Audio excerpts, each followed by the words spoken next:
सास बहू का झगड़ा। अनामिका की सास पुष्पा अपनी बहू को कुछ खास पसंद नहीं करती थी और इसीलिए दोनों सास बहू में आए दिन झगड़ा होता रहता था।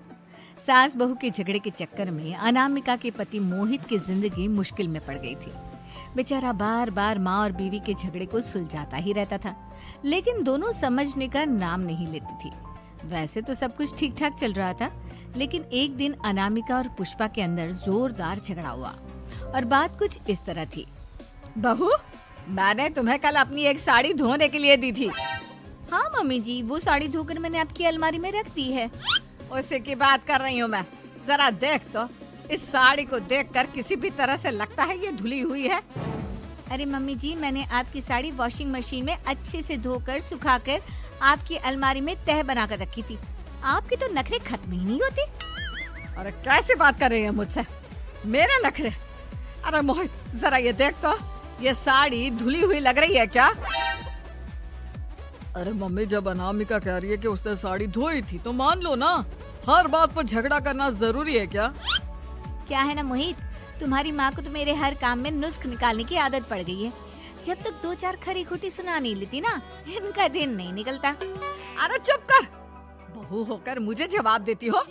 एक तो गंदे कपड़े उठाकर अलमारी में रख दिए, ऊपर से कैंची की तरह कचर कचर बोली जा रही हो। अरे मम्मी जी, आपको समझ में नहीं आता क्या?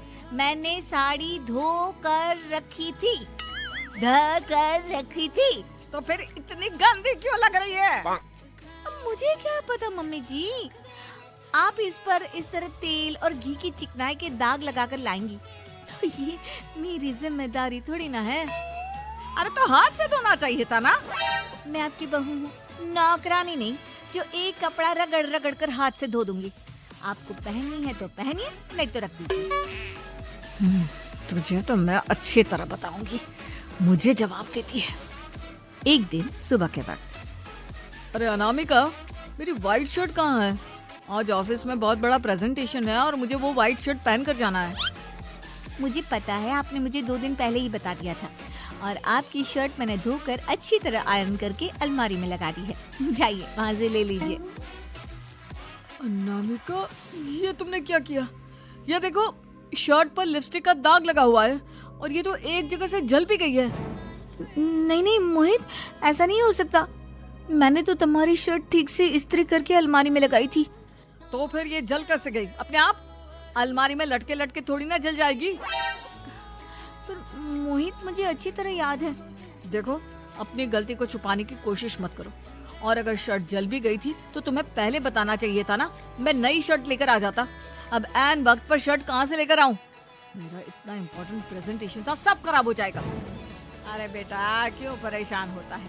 ये देख, मैंने तेरे लिए पहले से ही एक नई व्हाइट शर्ट ला कर रखी है। लेकिन मम्मी, आप मेरे लिए व्हाइट शर्ट क्यों लेकर आई? अरे मुझे पता था तेरा प्रेजेंटेशन होने वाला है और अपनी इस बहू पर तो मुझे बिल्कुल भी भरोसा नहीं। क्या पता मेरी साड़ी की तरह तेरी शर्ट भी गंदी करके रख देती। और देख, वही हुआ ना। बेटा, सारी टेंशन छोड़ और ये नई शर्ट पहन कर जा। थैंक यू मम्मी, आज तो आपने बचा लिया मुझे। कुछ दिनों के बाद, अरे अनामिका, जानती हो, ऑफिस में मेरा जो दोस्त है ना अमर, आज उसका बर्थडे है और उसे तुम्हारे हाथ का चॉकलेट केक बहुत पसंद है। थोड़ा सा बनाकर टिफिन में रख दो ना प्लीज। हाँ हाँ, क्यों नहीं, मैं बहुत अच्छा केक बनाकर आपके दोस्त के लिए रख दूंगी।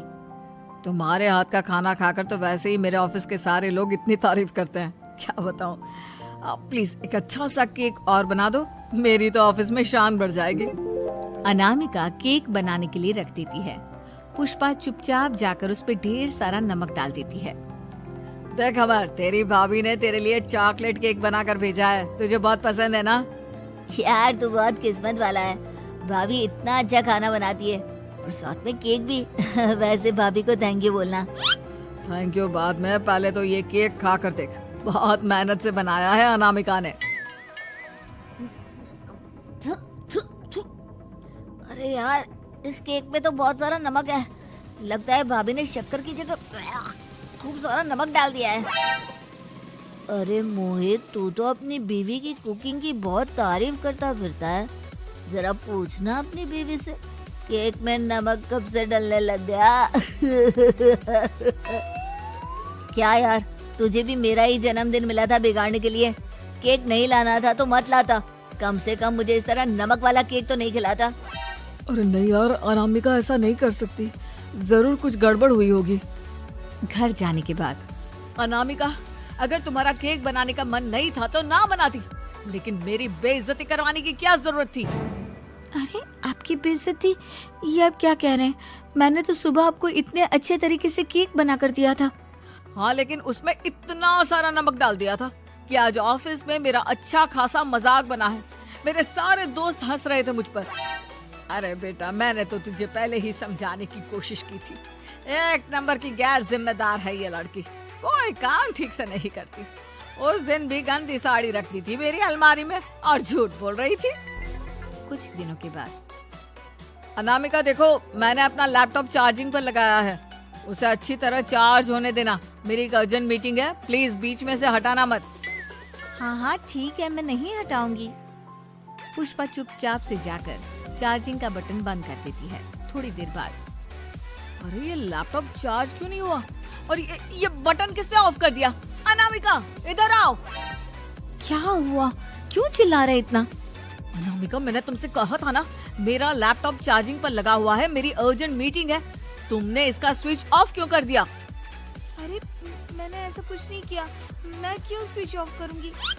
कुछ दिनों से देख रहा हूँ अनामिका, तुम मेरा हर काम बिगाड़ देती हो। देखो ये अच्छी आदत है, कम से कम तुम्हें इस बात का तो ध्यान रखना चाहिए था कि मेरी कितनी इम्पोर्टेंट मीटिंग थी। अब क्या करूंगा मैं? आई एम सॉरी मोहित, लेकिन सच में मैंने जानबूझकर कुछ नहीं किया। अगर जानबूझकर नहीं किया तो क्या सब कुछ अपने आप हो जाता है? कभी मेरी शर्ट जल जाती है, कभी केक में नमक डल जाता है। आप मेरी बात क्यों नहीं सुनते? मैंने जानबूझकर कुछ नहीं किया। फिर से वही बात। अरे कितनी बार तुम्हें समझा चुका हूँ, इस तरह मेरा काम बार बार मत बिगाड़ा करो। तुम जानती हो मुझे कितनी प्रॉब्लम होती है। ऑफिस में तो पहले ही बेइज्जती करा चुकी हो, और अब ये मीटिंग, ये भी मेरे हाथ से निकल गई। अनामिका की समझ में कुछ नहीं आता कि आखिर उसके साथ ये सब क्या हो रहा था और क्यों हो रहा था। फिर कुछ दिनों के बाद मोहित अपने ऑफिस से कुछ फाइल लेकर घर आता है। अनामिका, ये कुछ फाइलें हैं, इन्हें संभाल कर रख दो, और प्लीज इस बार ध्यान से, कोई गड़बड़ी नहीं होनी चाहिए। नहीं मोहित, कोई गड़बड़ी नहीं होगी। मैं सारी फाइल्स अलमारी में लॉक करके रखूंगी और चाबी अपने पास रखूंगी। अनामिका, जरा अलमारी की चाबी तो देना।